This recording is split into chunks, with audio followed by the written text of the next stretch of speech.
Cardiovascular system में आज अपना आएगा कोरोनरी आर्टरी डिजीज के बारे में कि कोरोनरी जो आर्टरी होती है उसमें क्या डिजीज हो सकती है।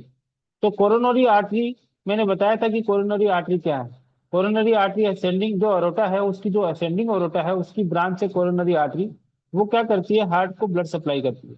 Coronary artery is the branches of the ascending aorta in supply the blood itself to the heart को ब्लड सप्लाई करती है कोरोनरी आर्टरी।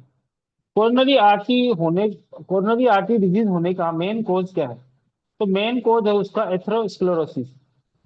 एथेरोस्क्लेरोसिस क्या होता है, एक प्लग होता है जो platelet plus fibrinogen plus cholesterol, इन तीनों के से मिलकर बनने के बाद एथेरोस्क्लेरोसिस बन जाता है, एक प्लग के रूप में platelet plus fibrinogen plus cholesterol. Fibrinogen जो क्लॉट बनाता है, वो कोलेस्ट्रॉल और प्लेटलेट तीनों मिलकर के एक प्लग बनाती है, तो एथेरोस्क्लेरोसिस अपन कहते हैं। एथेरोस्क्लेरोसिस मेन कॉज होता है कोई भी कोरोनरी आर्टरी डिजीज के लिए। कोरोनरी आर्टरी डिजीज के ये तो मेन कॉज है। उसके बाद रिस्क फैक्टर्स होते हैं कुछ। रिस्क फैक्टर्स, दो तरह के रिस्क फैक्टर होते हैं, एक मॉडिफाइबल रिस्क फैक्टर और एक नॉन मॉडिफाइबल रिस्क फैक्टर।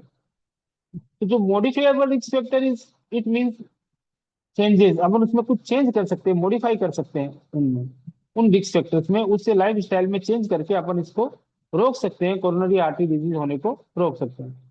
और कुछ होते हैं non modifiable risk factor. Non modifiable risk factor वो है जिनको अपन चेंज नहीं कर सकते। जैसे मॉडिफाइबल रिस्क फैक्टर में स्मोकिंग कर रहा हो क्लाइंट पेशेंट, डायबिटीज हो, हाइपरटेंशन हो, स्ट्रेस हो, ओबेसिटी हो, हाइपर लिपिडीमिया हो। हाइपर लिपिडीमिया मतलब कोलेस्ट्रॉल बढ़ा हुआ हो।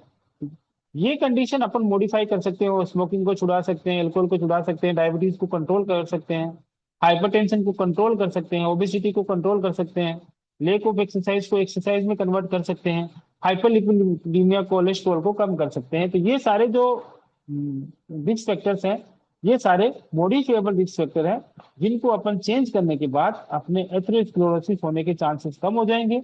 और एथेरोस्क्लेरोसिस अगर कम होगा तो कोरोनरी आर्टरी डिजीज होने के चांसेस भी कम हो जाएंगे।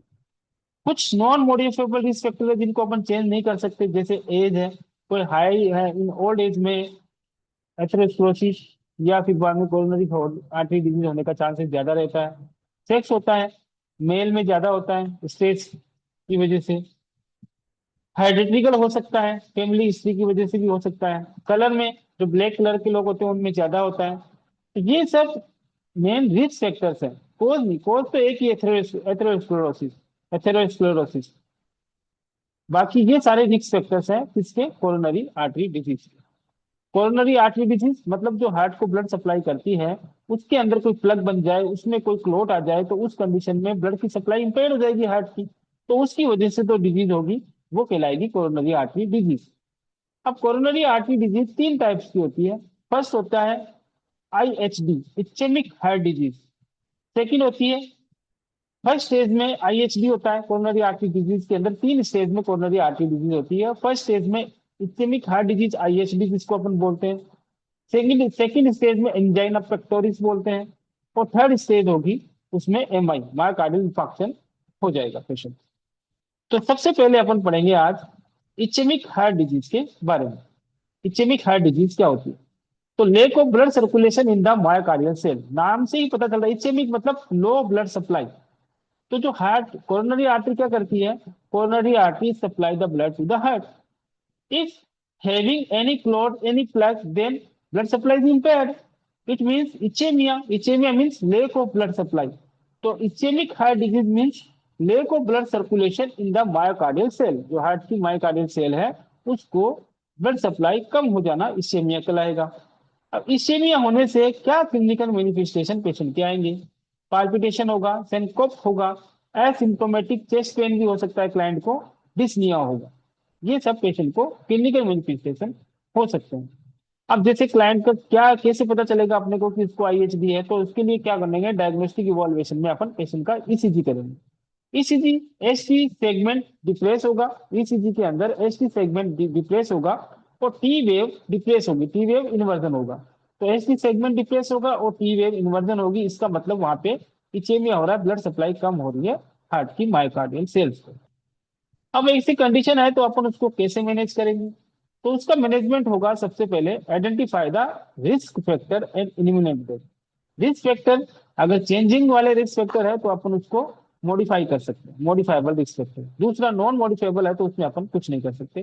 तो सबसे पहले अपने को ये आइडेंटिफाई करना है कि इचेमिक हार्ट डिजीज है क्यों, तो उसका रिस्क फैक्टर पता करें। उसके बाद डाइट देंगे क्लाइंट को, low calorie, low sodium, low cholesterol, low fat, सब कुछ लो होगा।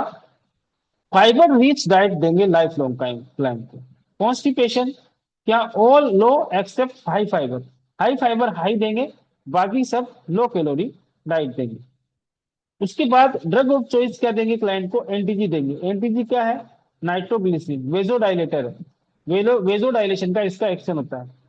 क्या साइड इफेक्ट हो सकता है, हाइपोटेंशन हो सकती है, चेस्ट पेन हो सकता है, हेडेक हो सकता है क्लाइंट, सबसे इंपॉर्टेंट हेडेक हो सकता है।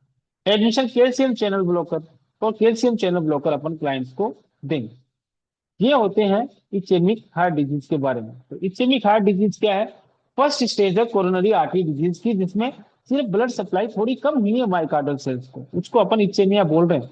इनका ischemic heart blood, lack of the blood supply circulation to the myocardial cell is called the ischemic heart disease. वही क्लिनिकल मैनिफेस्टेशन, पाल्पिटेशन, सिनकोप, अचानक से बेहोश हो जाएगा, अचानक से चक्कर आ जाएगा, ऐसे क्योंकि हार्ट को ब्लड सप्लाई, हार्ट ही तो सर्कुलेशन कर रहा है, उसको ब्लड सप्लाई कम हो जाएगी। तो क्या होगा, उसको ब्लड सप्लाई कम होगी तो फिर बाद में टिश्यू को ब्लड सप्लाई कम होगी, तो सारे बॉडी के सिस्टम को ब्लड सप्लाई इम्पेयर होने लग जाएगी। तो ये होती है अपनी इस्केमिक हार्ट डिजीज। तो आज की क्लास अपनी थी इस्केमिक हार्ट डिजीज के बारे में। कल पढ़ेंगे अपन एंजाइना पेक्टोरिस, सेकेंड स्टेज।